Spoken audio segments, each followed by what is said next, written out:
Hi, um, and Nadal, congratulations on your win. And I would like to know, how do you feel after the game, and if you're ready to give it another try? I lost, by the way. Yeah, I know, but it's a win anyway. This man's patience is absolutely golden. Rafael Nadal, one of the very few players who finished his career without breaking a single racket.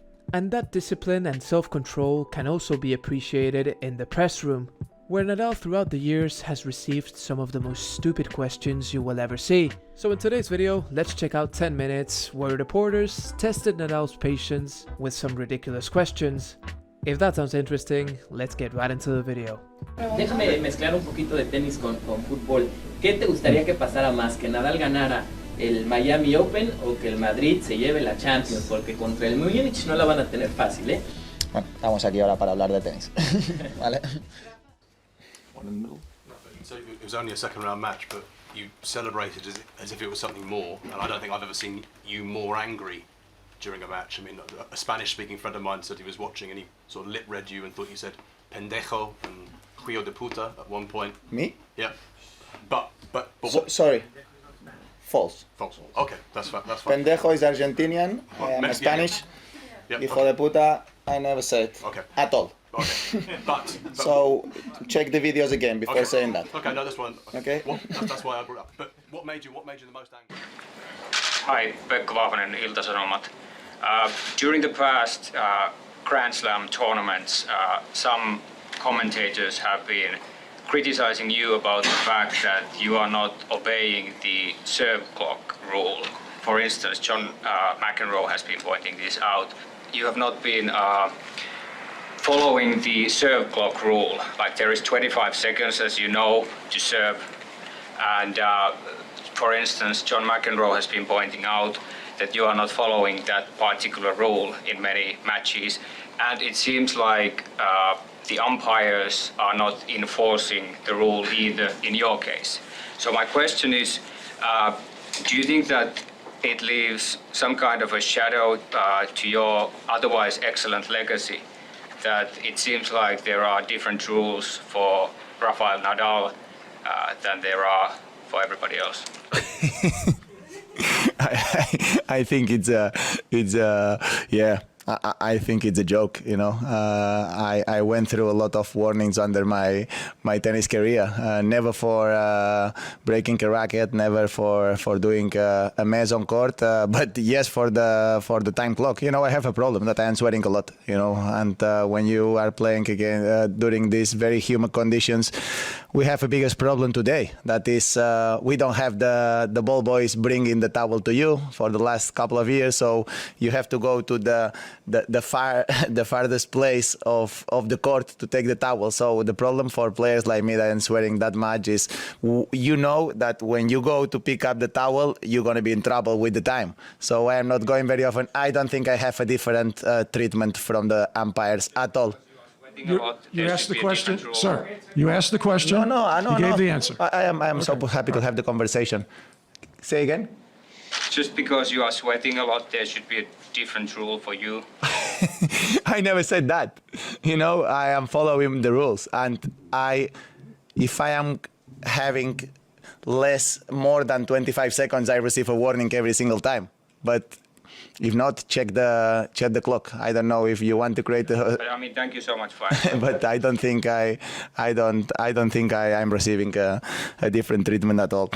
I don't understand why John can say that on the TV. But I'm gonna have a chat with him later. Next question. Apologies if this is covering ground you've already discussed, but I think you won today in under an hour and a half. I mean, on court 2, Ashley Barty was playing in a very tough contest. Do you think there was an argument for her game being on the centre court today? Sorry, can you repeat that? Yes, Ashley Barty's game today was on court 2. She's the world #1. She was knocked out. Your game was over in under an hour and a half. Do you think there was an argument that Barty's game should have been on centre court? But we can predict the future or not? She is the world #1. I am the world #2 and I won 18 Grand Slams. So no. My answer is not no or yes. My answer is they make a decision, but you are putting Ashley Barty in front of me. For me, both decisions are good, but in the world of tennis today, if honestly, my feeling is today I am a little bit more than Ashley Barty, even if Ashley Barty is the first player of the world and he already won in the French Open and she's playing unbelievable good. But we can create polemics every single day about decisions that they have to take. But at the end of the day, they have to make a decision. A day like today, that everybody's playing. Of course, Djokovic is not playing in the center court. For me, the first day I have been playing in the court one. I played in the Susan Lenglen in Roland Garros, if I'm not wrong, in the second round. So every day is a decision. So we cannot create polemics about that. Court number two, okay, they have to make decisions. Today, probably they decided that. And they have another girls playing on the center court now.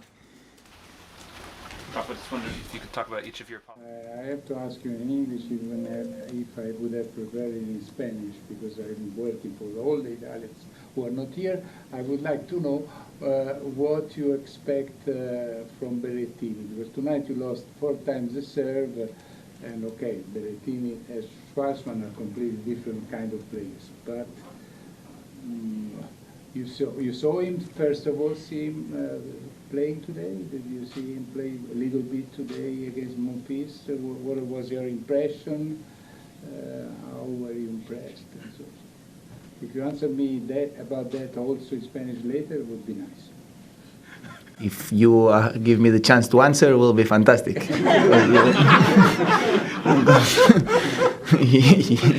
Looks like you are asking and answering.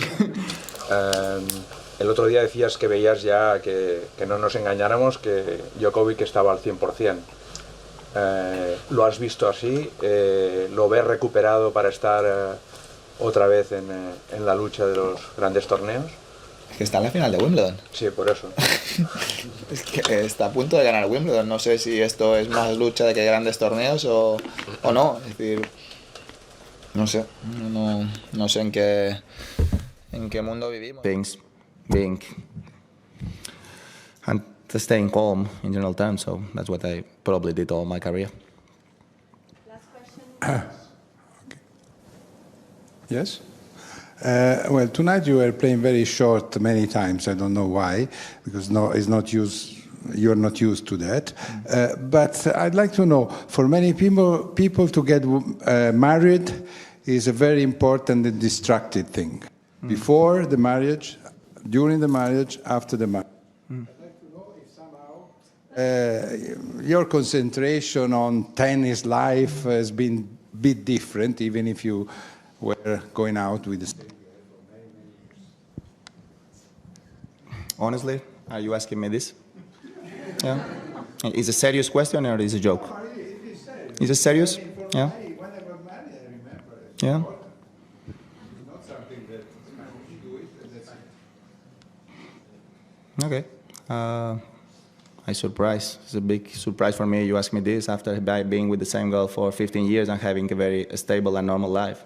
Doesn't matter if you put a ring on your finger or not. In my personal way, I am a very normal guy. Maybe for you was it completely. How many years you have been with your? Well, I have 30 years this year, but when And before after maybe you were not sure. That's why.